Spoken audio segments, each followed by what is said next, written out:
निरूपाय नमोस्तु परमात्मने नमोस्तु परमात्मने। अनंतानंद सिद्ध परमेश्वर भगवान की 1008 मुनि सूरतनाथ भगवान की परम पूज्य आचार्य श्री पूज्यपाद भगवान की परम पूज्य आचार्य श्री आदि सागर जी महाराज की आचार्य श्री महावीर कीर्ति महाराज की आचार्य श्री विमल सागर महाराज की आचार्य श्री तमस सम्राट सन्मति सागर महाराज की आचार्य गुरुवर सुंदर सागर महाराज की ऐसा धर्म की जीवाणी माता की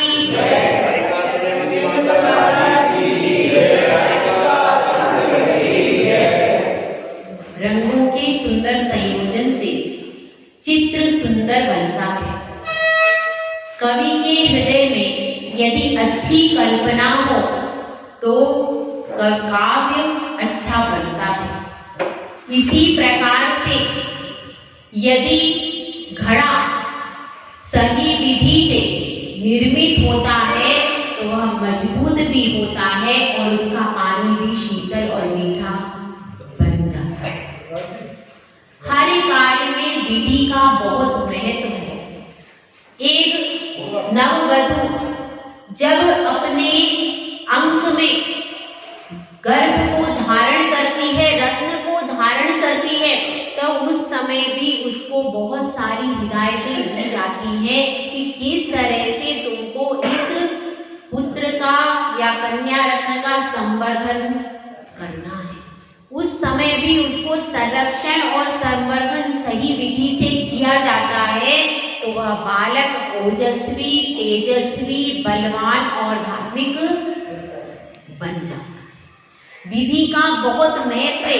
इसी प्रकार से अपन सब सुन रहे हैं परमात्मा बनने की विधि, सोने को तराशने की विधि, सोने को तराशने की विधि, परमात्मा बनने की विधि को अपन सुन रहे हैं क्योंकि अनादिकाल से संसार के दुख भोगते भोगते थक गए।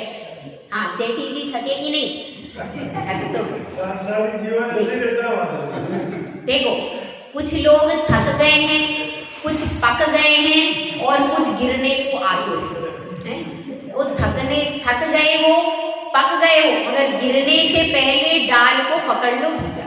ऐसा नहीं हो कि आप गिर करके कहाँ चले जाओ। गिर करके ऐसा नहीं हो कि वो अजगर है नीचे, दिख रहे कि नहीं अजगर बिमला जी को? दिख रहे? 4 अजगर दिख रहे कि नहीं? दिख रहे? वे 4 अजगर हैं नीचे, आप तो डगाल को पकड़ करके बैठे हो और वो मोह रूपी शहद को पी रहे हो। एक बूंद बस, माता जी रुको, अभी एक बूंद और रहिए, बस एक बूंद लेकर के मैं आपके साथ आ रहा हूँ। क्या हो रहा है? आपके साथ आती हूँ, सिर्फ एक बूंद और ले लूं और हम कह रहे भैया तुम्हारे हाथ छूट जाएंगे, कमजोर हो गए अब तो। अब हाथ छूट जाएंगे। नीचे से चतुर्गति के चारों सर्प मुख खोल करके खड़े हैं। उस समय पर आप थक गए हो, पक गए हो, लेकिन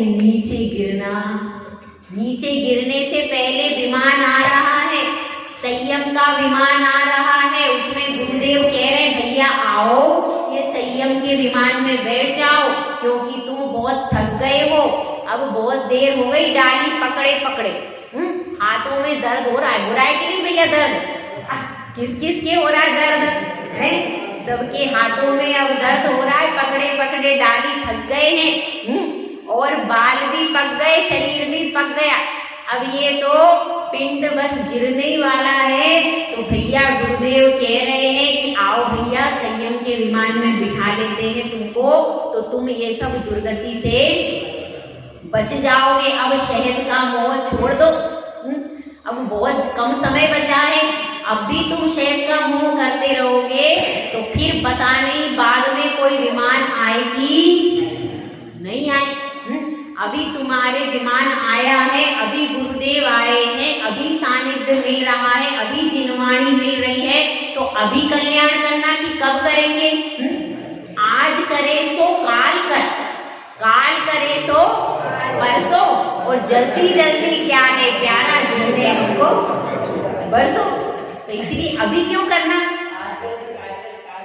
वो कब करते, जब हमें किसी का विवाह करना हो, किसी का जन्मदिन मनाना हो, पार्टी हो, किटी में जाना हो, कोई ऐसे घूमने फिरने पिक्चर में जाना हो, तब क्या करते हैं, आज करे सो काल करे सो आज कर, आज करे सो अब, पल में परलय होएगी बहुरी करेगा कब। इसलिए अभी सारा कुछ भोजन में ऐसा बोलना, जब अच्छी चीज खाने की सामग्री सामने आ जाए तो क्या कहेंगे, तो तुरंत आज करे सो अब भाई परलय हो जाएगी, जल्दी से खा लो। है भोगों में तो हम क्या करते हैं, अभी तुरंत कर लो, और धर्म के कार्य में अरे आज नहीं जा रहे, कल पूजा करेंगे, परसों अभिषेक करेंगे, और नरसों विधान करेंगे। न कल आता है, न परसों आता है, न नरसों आता है। इसलिए धर्म के कार्य में तो तुरंत करो, ताकि आपका पुण्य बढ़े और आपको आगे का रास्ता खुलता चला जाए। और अपन पाप कार्यों में लगेंगे तो क्या होगा, अपनी आत्मा पतन की ओर चली जाएगी। इसलिए ध्यान रखना, वह गुरुदेव उसको आचार्य पूज्यपाद भगवंत उसको भव्य जीव को समझा रहे, भैया बहुत देर हो गई, अब तुम्हारी सर्जरी हो गई, कई ऑपरेशन हो गए, शरीर बिल्कुल जर्जर हो गया है, अब बिल्कुल घर की तरफ मत देखना, कोई विकल्प मत करना, और तुम तो एक बार बस श्रीफल चढ़ा दो, मैं तुरंत दीक्षा दे दूंगा, मैं मना भी नहीं करूंगा, तुम श्रीफल तो चढ़ाओ। लेकिन वो अभी क्या कर रहा है, अभी उसको थोड़ा थोड़ा डर लग रहा है, क्योंकि घर से पत्नी का फोन आया है और वो बोल नहीं रही थी, रो रही थी। क्या कर रही थी, रो रही थी। अब वो रोने से थोड़ा तो पिघलते। स्त्री के आंसू कहते हैं कभी कभी तलवार जैसे हो जाते, ऐसा कोई कहता है, पता नहीं मुझे, ठीक है। तो अब क्या होता है, अब वो थोड़े थोड़े उसके आंसू जो गिरे तो थोड़ा सा मन भारी भारी किधर हो गया, इधर भारी हो गया, उधर आंसू गिरे। तो अब वो आया तो है सभा में, कह भी कुछ नहीं रहा, वैराग्य भी पक्का है, लेकिन एक विकल्प उसको है कि इसको दुख हो रहा। अब यह विकल्प लेकर के आया है, तो गुरुदेव उसके फेस रीडिंग करनी, चेहरे से समझ गए हैं, तो उसको थोड़ा थोड़ा समझा रहे हैं।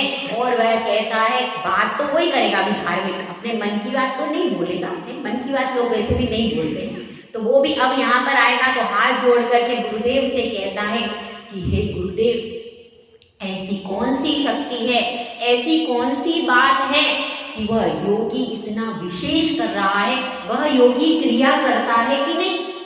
जिस योगी की आप चर्चा कर रहे हो कि वो एकांत स्थान पर रहता है, वह योगी क्रिया तो करता है, वह योगी स्वाध्याय भी करता है, समाज के लोग उसको कहते हैं तो वो प्रवचन भी करता है कि नहीं, करता है, सामायिक भी कर रहा है, आहार भी कर रहा है कि नहीं, कर रहा है, सारी क्रिया कर रहा है, हम भी क्रिया कर रहे हैं, वो भी क्रिया कर रहा है, क्रिया में तो कोई अंतर नहीं। एक श्रावक भी खा रहा है, एक भोगी भी खा रहा है, और एक योगी भी खा रहा है। भोजन तो दोनों कर रहे हैं, जो भोजन हम करते हैं वही भोजन तो आप करते हो, कोई हमारे लिए तो स्वर्ग से नहीं आ जाता। वही भोजन जो चौके में बनता है, आहार में बनता है, वही भोजन आप करते हो, वही भोजन हम करते हैं। कोई अंतर है क्या भोजन की सामग्री में? सामग्री में तो वही तो वो कह रहा है कि यदि लड्डू पेड़ा आदि बनाया है श्रावक ने, तो वही श्रावक भी तो भोजन कर रहा है। और एक तरफ भोगी संसारी लोग भोजन कर रहे हैं, एक तरफ योगी भोजन कर रहा है। संसारी जीव भी पैदल चल रहे हैं। ठीक है, गाड़ी से नहीं चलते, लेकिन पैदल भी तो चलते ही है, वे भी चल रहे हैं पैदल, और योगी भी पैदल चल रहा है। योगी भी क्या कर रहा है?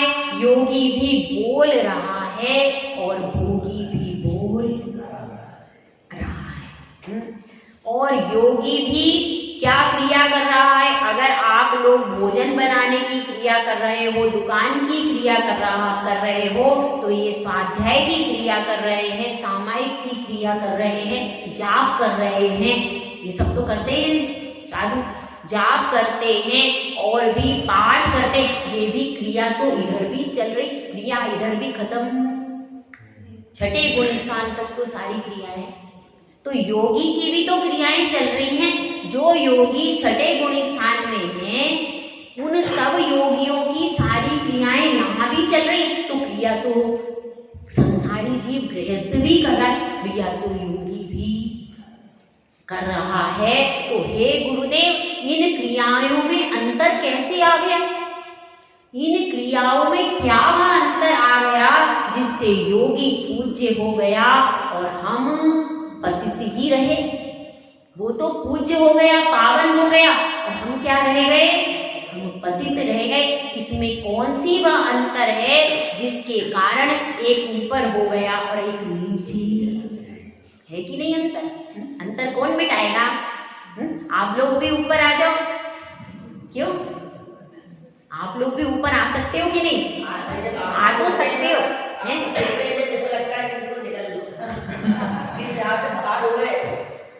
कम से कम इतने समय तक तो वैराग्य, आपके परिणाम अच्छे रहते हैं। यही विशुद्धि आगे आपको निकालने में सहायक बनेगी। कभी भी अपने परिणामों को गिरने मत देना। अभी भी कम से कम अभी बन रहे हैं परिणाम, अभी 5 मिनट को बने, हो सकता है बाद में आगे बढ़ते बढ़ते 15 मिनट और फिर आगे लंबे समय तक बने रहे, तो हम घर से बाहर भी निकल जाएंगे। तो परिणामों में वैराग्य बड़ी मुश्किल से आता है। ये भी दुर्लभ चीज है, आसान सरल चीज नहीं है।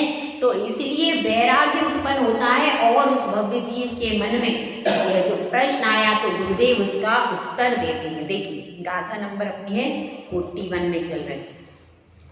ब्रुवन्नपि हि न ब्रूते, गच्छन्नपि न गच्छति, स्त्रीकृतात्म तत्वस्तु पश्यन्नपि न पश्यति। ब्रुवन्नपि हि न ब्रूते, बोलता हुआ भी नहीं बोलता है, और गच्छन्नपि न गच्छति, चलता हुआ भी जाता हुआ भी नहीं जाता है, या चलता हुआ भी नहीं चलता है। स्त्री कृतात्म तत्वस्तु, स्त्री वह आत्म तत्व में बिल्कुल स्थिरता से है, इसलिए पश्यन्नपि न पश्यति, देखता हुआ भी देखता नहीं। यहाँ पर कह रहे, तो यहाँ पर कह रहे गुरुदेव देखो, एक श्रावक है, वह भी भोजन कर रहा है, लेकिन आसक्ति भाव से कर रहा है। कैसे भाव है उसके? और मिल जाए, और मिल जाए, इसमें नमक नहीं है, इसमें नमक डाल दो, इसमें शक्कर नहीं है, इसमें शक्कर डाल दो, यह गरम कर दो, इसको ऐसे बना दो, इसको ऐसे कर दो। वह भी भोजन कर रहा है, आज भोजन बहुत अच्छा बना है, आज भोजन बहुत खराब बना। ये वो आसक्ति भाव से कर रहा है। योगी भी उसी भोजन को खा रहा है। दोनों क्या भोजन अलग अलग नहीं है? आप जब चोखा लगाते हो तो वही भोजन तो आप करते हो ना। आप ऊपर से मिर्ची का बघार डाल लो, तो नहीं करोगे? मिर्ची का बघार डाल लोगे, उसमें और कुछ डाल लोगे, ऐसा ही तो करोगे, पर भोजन तो वही रहेगा ना, उसमें थोड़ी ना बदलाव होगा। तो इसलिए क्या है, उसमें आप क्या करोगे, ऊपर से टेस्ट लाने के लिए कुछ ना कुछ ऊपर से डेकोरेशन करते हैं। और मुनिराज वगैरह कैसा बिना डेकोरेशन का काम करते हैं। ऊपर से बनावटी नहीं चाहिए, दिखावटी नहीं चाहिए, ये तो ओरिजिनल चीज जैसी स्वाद है उसका रियल स्वाद कैसे मिलता है? रियल स्वाद तो आप उसको सिर्फ बनाकर दे दो तो उसका रियल स्वाद मिलता है। अगर अपन उसमें बहुत ज्यादा मात्रा में, थोड़ा बहुत होता है तो पता चलता है, अगर बहुत ज्यादा मात्रा में मिर्ची मसाले अगर उसमें डाल देते हैं तो उसका रियल स्वाद और रियल जो उसकी चीज है गुण वो पूरे खत्म हो जाते हैं। तो इसलिए योगी खा रहा है तो उसको तरह तरह से अच्छा स्वादु चाहिए वस्तु। एक तो स्वादु है और एक साधु है। तो साधु खा रहा है तो वो भी उसी वस्तु को खा रहा है, पर ये क्यों खा रहा है कि साधु की 5 वृत्ति होती है। पहली कौन सी होती है? गोचरी वृत्ति। जिस प्रकार से गाय भोजन को करती है तो वह यह नहीं देखती यह जो चारा दे रहा है यह कैसा व्यक्ति है, अमीर है, गरीब है, इस तरीके का कोई विचार, उसकी दृष्टि सिर्फ चारे पर ही रहती है।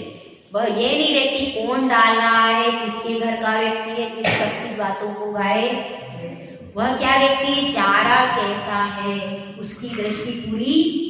इसी प्रकार से साधु होते हैं तो वो ये नहीं देखते कि अमीर कौन है, गरीब कौन है, इसके यहाँ करोड़ों की संपत्ति है, इसके यहाँ नहीं है तो इसके गरीब के घर पे मैं नहीं जाऊं, ऐसा वो नहीं सोचते। जहां पर भी चौका लगा हुआ है सबके प्रति समान दृष्टि, यह साधु की वृत्ति है। पहली कौन सी हो गई? गोचरी वृत्ति। दूसरी है भ्रामरी वृत्ति।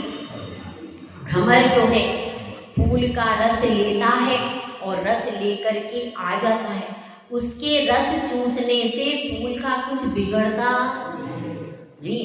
इसी प्रकार से साधु जब चौके में जाता है तो पूरा सामान खत्म करके आ जाता है और ब्रह्मचारी दीदी पोटली में बांध कर ले आती है, कुछ भी बचता नहीं है। श्रावक को बाजार जाना पड़ता है और खरीद करके लाना पड़ता है तब उसका भोजन सही है। अगर साधु जाए घरों में तो वह उतना क्या लेकर के आए? जितना आवश्यक है उतना भोजन लेकर के आ जाता है, लेकिन श्रावक का मुख कमल फिर भी खिला रहता है, महाराज जी और ले लो, महाराज जी और ले लो। उसका सामान खाली नहीं होता, उसका सामान फिर भी घर भरा रहता है। तो इसी प्रकार से बता रहे हैं कि साधु जाए तो उसके जाने के बाद जिस प्रकार से भंवरा फूल से रस लेता है, फूल और खिल जाता है, उसी प्रकार से साधु आहार लेके आए तो श्रावक और खिलना चाहिए, दुखी नहीं होना चाहिए। वह श्रावक के मन पर क्या होना चाहिए? और ज्यादा खुश होना चाहिए कि मेरे यहाँ महाराज का आहार हो गया, इतना उसके मुख पे प्रसन्नता। साधु किसी भी प्रकार से जाए तो संक्लेश परिणाम देके ना आए, ना करके आए, ना खुद उदास होकर के आए, ना श्रावक को उदास करके। अब जो बन गया है वो तो बिगड़ने वाला है, जैसा है वैसा ही लेना। इसीलिए अपने समता परिणाम से जाकर के वह जो उसने बनाया है उसी में से आपको लेना है। उसने 10 बनाई, आपको 5 लेनी है तो 5 ले लो, मगर दूसरा तो बन नहीं सकता।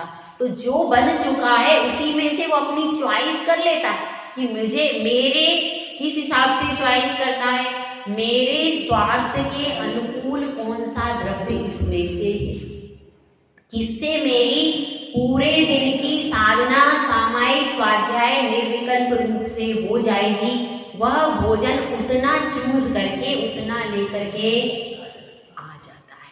और आने के बाद भी श्रावक परेशान नहीं होता, वह खुश रहता है कि मेरे यहाँ पर साधु आहार करके आ गए। इसको क्या कहते हैं? भ्रामरी वृत्ति, गोचरी वृत्ति, भ्रामरी वृत्ति, और होती है अक्षमरक्षण वृत्ति।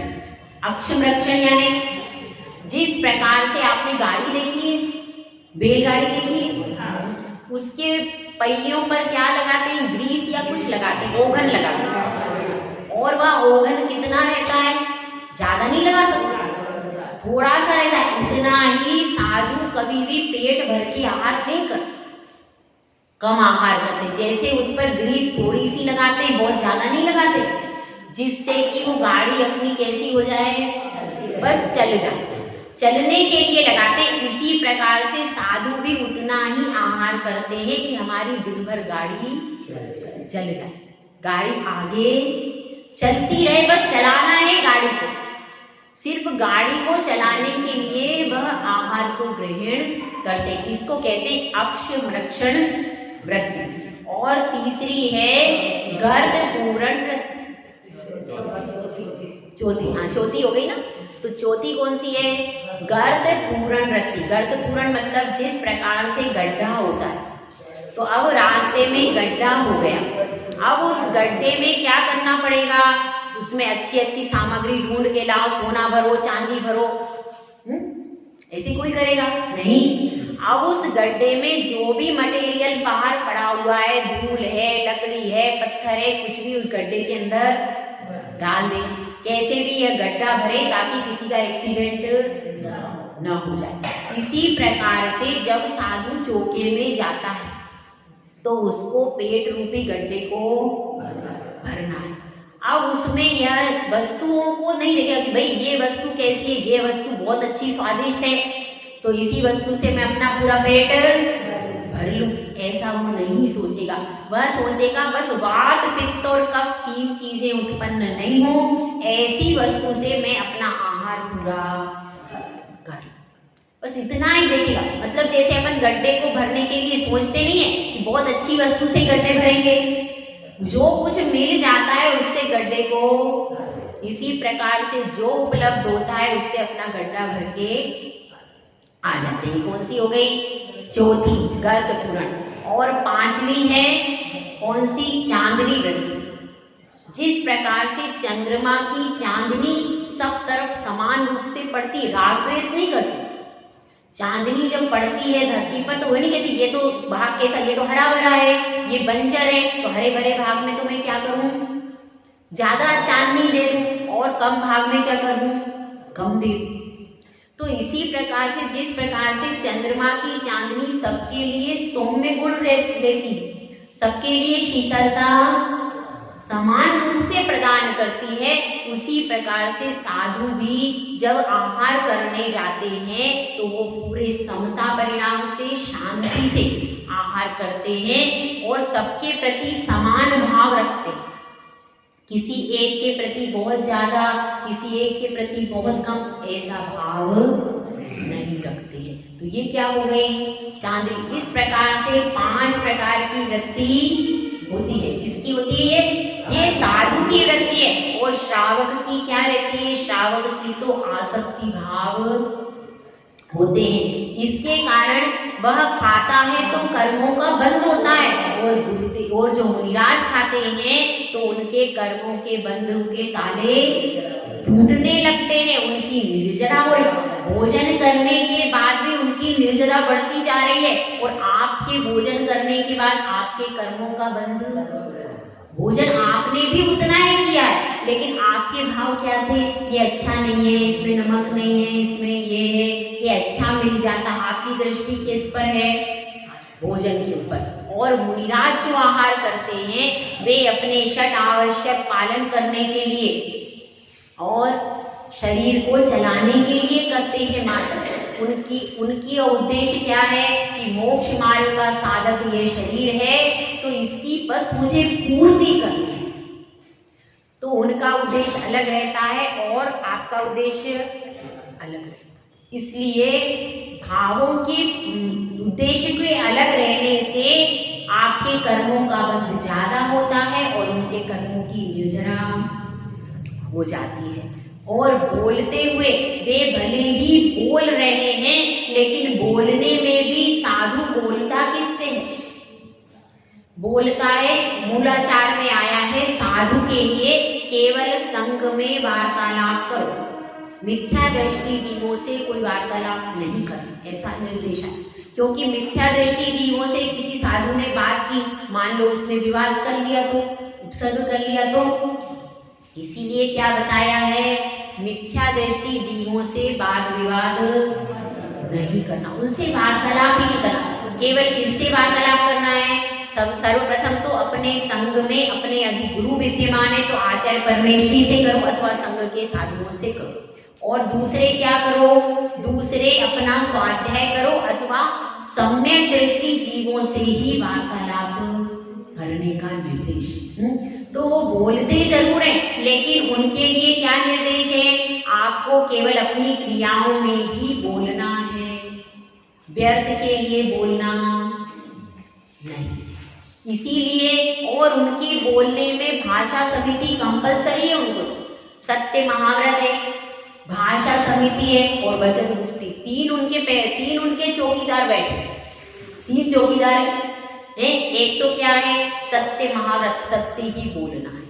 दूसरा क्या है, भाषा समिति, हित मित प्रिय बोलना है। और वचन मुक्ति क्या कहती है, वचन मुक्ति ये कहती है कि मौन रहो, जहां तक हो सके मौन रखो।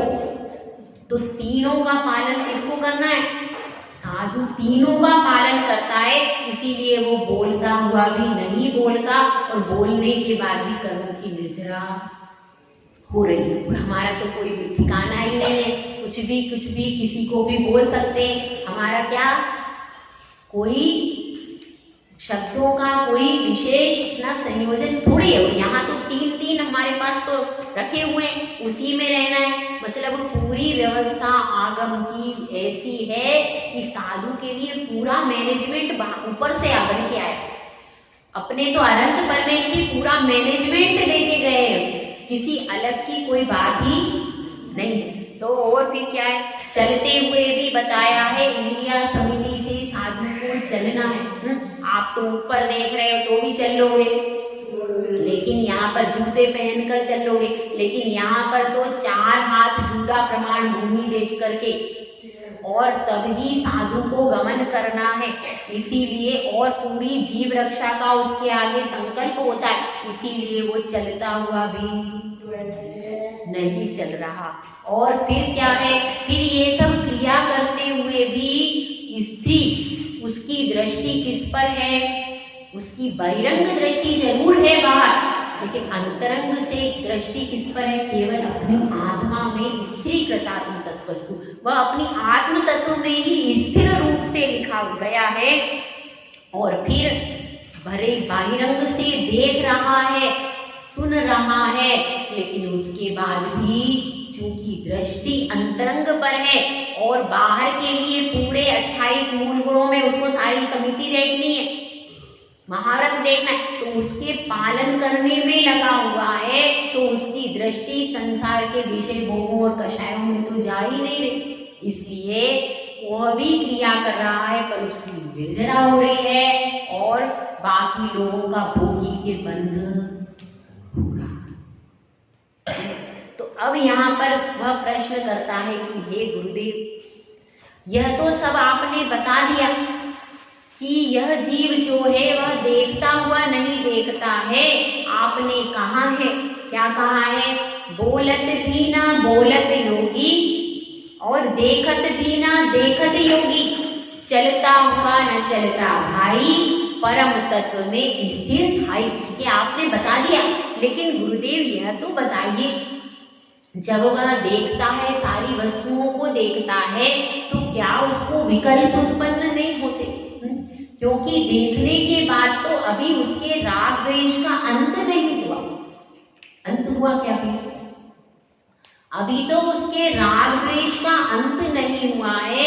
फिर मैं जब ध्यान करने बैठूं तो मेरे आगे भी तरह तरह की चीजें आती हैं, अंतरंग में भी, चिंतन में भी आती हैं और बहिरंग में भी आ जाती हैं।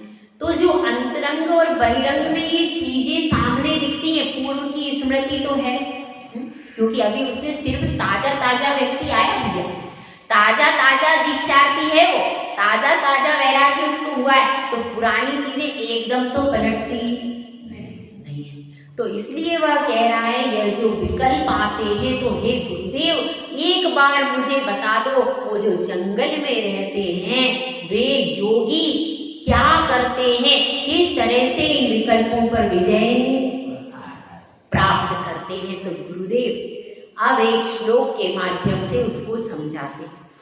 किमिदं कीदृशं कस्य कस्मात् क्वेति विशेषयन् स्वदेहमपि नावेति योगी योगपरायणः।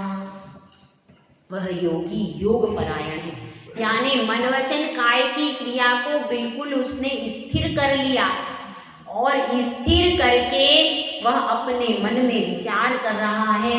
कैसा? कोई वस्तु यदि सामने आ रही है तो ये नहीं सोच रहा किम धन इदम, इसका संधि विच्छेद करेंगे तो क्या बनेगा? किम धन इदम।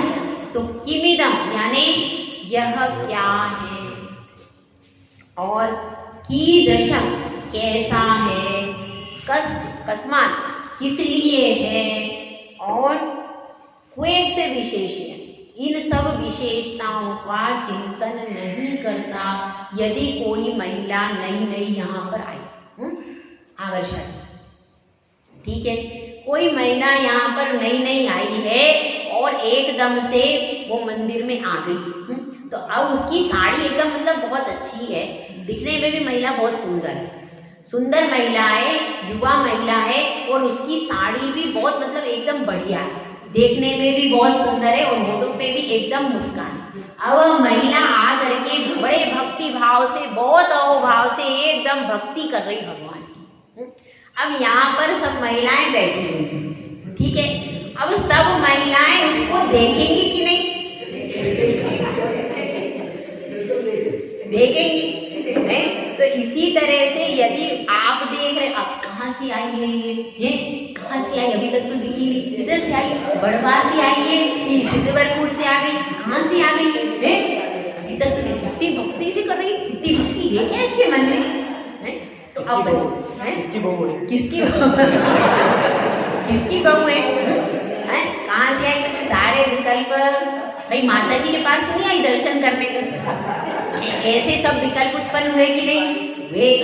लेकिन एक अब वो महिला वहां खड़ी, इधर मुनिराज बैठे, मुनिराज ध्यान में बैठे, अब मुनिराज की दृष्टि भी पड़ी, लेकिन उनके मन में ऐसे विकल्प नहीं आए कि ये कौन सी है, क्या है, कहाँ से आई है और किसके घर की है।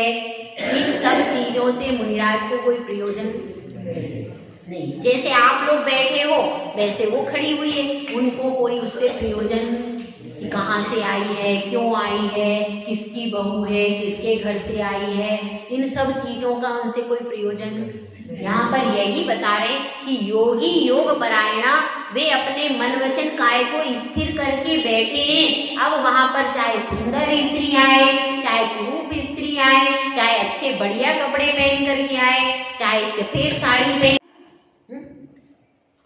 क्योंकि जंगल में रात के समय बहुत डरावनी आवाजें आती हैं, उनको सुन करके अच्छे व्यक्ति तो कैसे हो जाएंगे, घबरा जाते हैं, लेकिन वो मुनिराज बहुत मन से मजबूत होते हैं, उनका हृदय बिल्कुल मजबूत होता है, तब जाकर के वो जरा से भी भय से चलायमान नहीं होते। तो इतनी सब जानवरों को देख करके भी उनके मन में कोई विकल्प उत्पन्न नहीं होता है, बिल्कुल स्थिर हो जाते हैं और अपनी देह को भी नहीं जानते। कदाचित कहते ना, तीन सुथिर मुद्रा देख मृगगण उपल खाज खुजावते हैं। उनकी स्थिर मुद्रा देख करके हिरण समझते हैं यह तो पत्थर है, और पत्थर मान करके अपनी खुजली को खुजा लेते हैं, उससे रगड़ रगड़ के अपने शरीर की खुजली मिटाते ही। कितनी स्थिरता होगी बताइए, स्थिरता होगी कैसी, इतनी स्थिरता उस योगी की यहाँ पर बात की जा रही है कि उससे ही मृगगण क्या करते हैं, तीन सुथिर मुद्रा, उसकी स्थिर मुद्रा देख करके हिरण समझते हैं यह पत्थर है और उससे अपनी खाज को खुजा लेते हैं। क्यों? क्योंकि वे योग परायण हैं, उनकी मन वचन काय की क्रिया बिल्कुल उन्होंने रोक दी है, आंखें बंद है और पूरा आत्मा के ध्यान में ही लवलीन है। तो ऐसी परिणति, और इस परिणति को सुन करके भव्य जीव के हृदय में क्या हो रहा है, आह्लाद हो रहा है, आनंद का सागर उछल रहा है। आपके उछल रहा है कि नहीं? इतने मुनिराज हमारे इतने अच्छे होते हैं और कितनी शांति मिलती होगी जब अंदर ही अंदर डूबने पर। कभी आपको लगा थोड़ा सा कि अंदर डूबने पे शांति होती है? कभी भगवान की भक्ति में लगता है शांति होती है? एक अंश आपको लगता है तो जो संपूर्ण अंशों से अंदर डूब रहे हैं उनकी आनंद की क्या पार हो।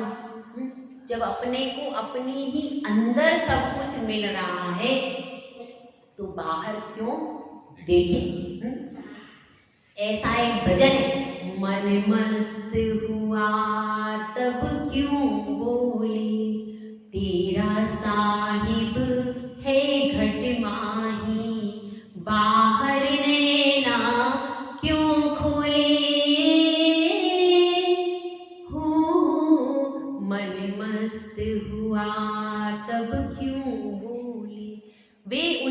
अंदर से अंतरंग से आनंद का सागर उमड़ रहा है, अंतर घट में उनको सारी तृप्ति मिल रही, इसीलिए वो बाहर से नैना खोलना नहीं चाहते। तो ऐसी अंतरंग अनुभूति हमको भी तो कभी होगी कि नहीं? अपनी कम से कम भावना तो भावो और उन गुरुदेव के चरणों में सिर को झुकाओ। ठीक है, अब इसको भी आनंद का सागर भव्य जीव के हृदय में उछल रहा है। अब उसको लग रहा है मैं तो आज मुनि बन जाऊं और आज मुझे मिल जाए।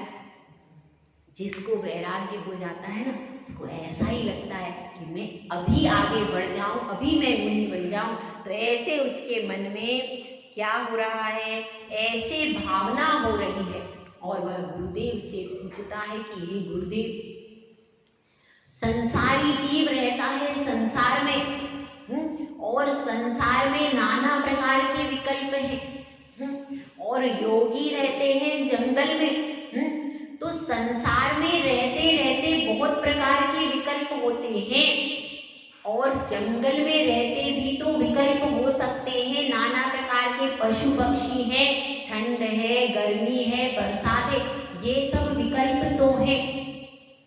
तो फिर ऐसा कैसे होता है वहां पर योगी इतने स्थिर बुद्धि कैसे? तो गुरुदेव इस प्रश्न का उत्तर यहाँ पर दे, यो तत्र निवसनास्ते स तत्र कुरुते रतिम यो यत्र रमते तस्यात् गन्यत्र स न गच्छति। जो जहाँ रहता है वह वहीं प्रेम करता है।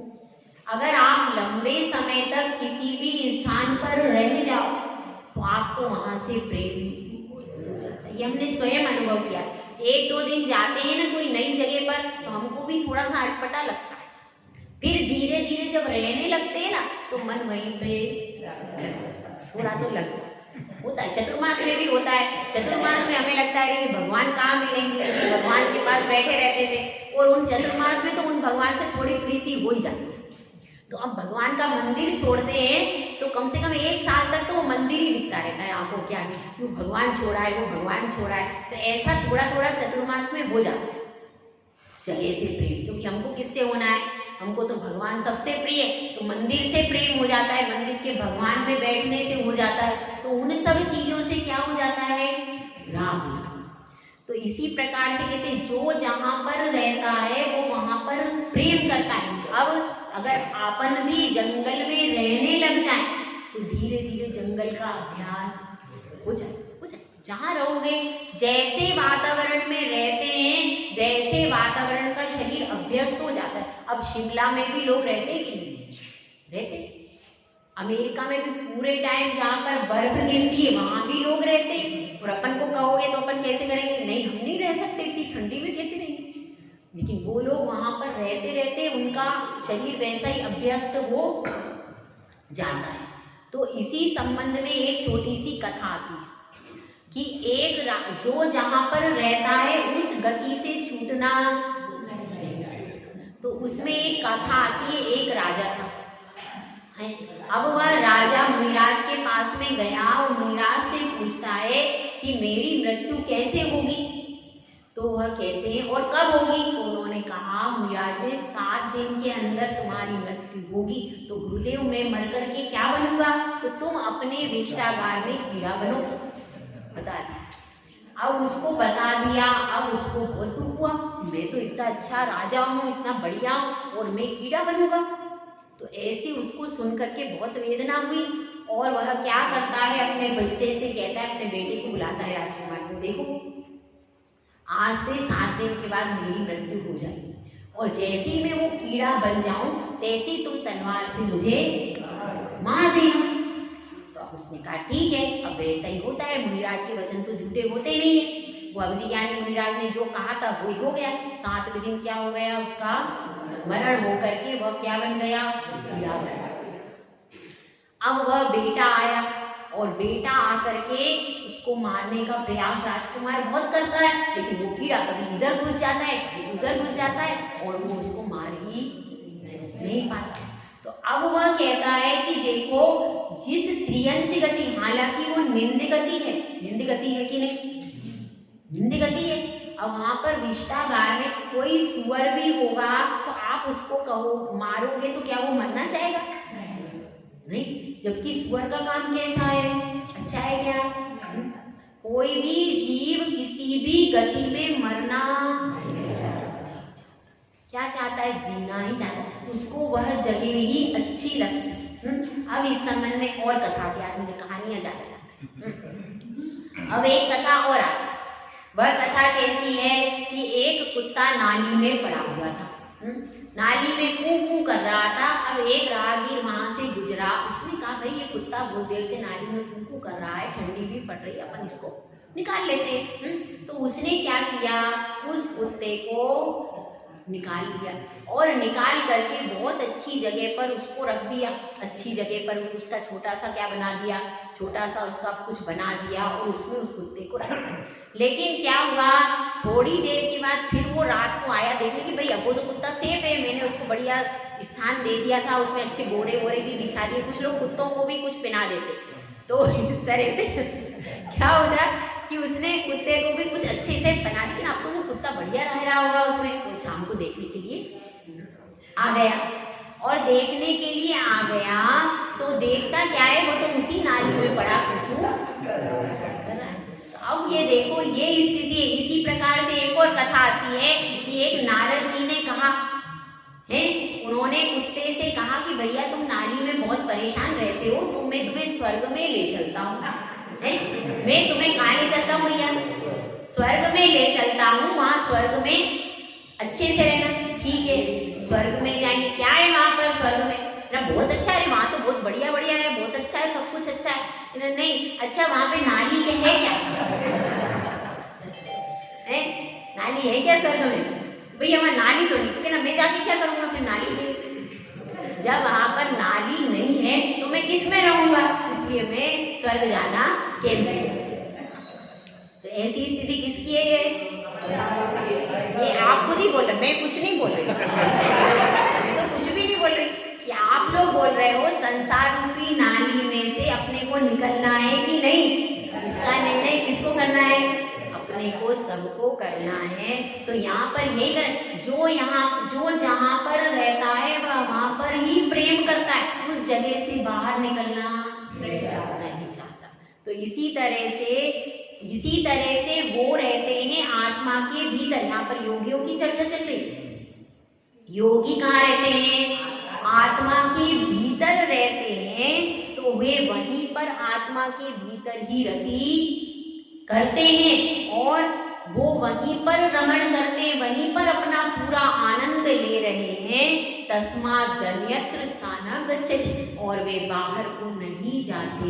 जो बाहर रहता है उसको बाहर में विषयों में रस आता है, और जो अंतरंग का एक बार क्षीर समुद्र के सागर का रस का स्वाद उसने ले लिया, तो फिर ये विषय सुख उसको कैसे लेते रखते हैं?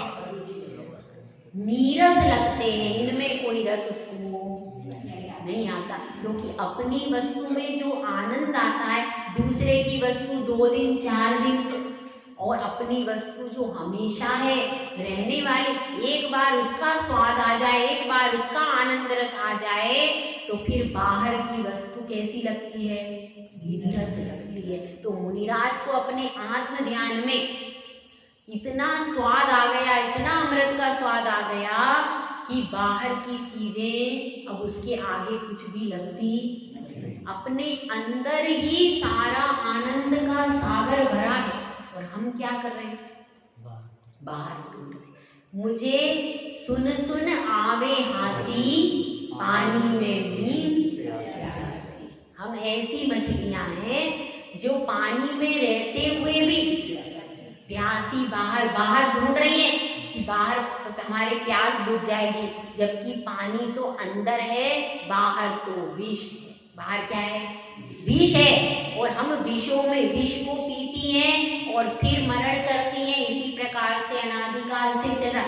अगर एक बार आनंद का अमृत अंदर का जल पी लेंगी तो मछलियां सारी तृप्त हो जाएंगी। इसलिए यह बात आचार्य श्री कह रहे हैं, और इतने में फोन की घंटी बज जाती उसके मोबाइल की। उधर से फोन आता है, बहू जी कह रही है पिताजी हमने टिकट करा ली है, हम आ रहे थे, कितने आ रहे, उतने आ रहे, हम उधर आ रहे हैं आप लोगों के पास में। तो अब वह सुनता है और तुरंत रख देता है, कोई जवाब नहीं देता है। और मुनिराज की आहारचर्या का समय हो जाता है और मुनिराज उठ करके चले जाते हैं। अभी ये सब उसकी एक परीक्षा की घड़ी शेष है, परिवार वाले परीक्षा लेने के लिए आ रहे हैं। अब वो क्या होता है, कौन जीतता है, कौन हारता है, इसको कल देखेंगे। जय बोला जय सुंदर ठाकुर महाराज। हाँ, शाम को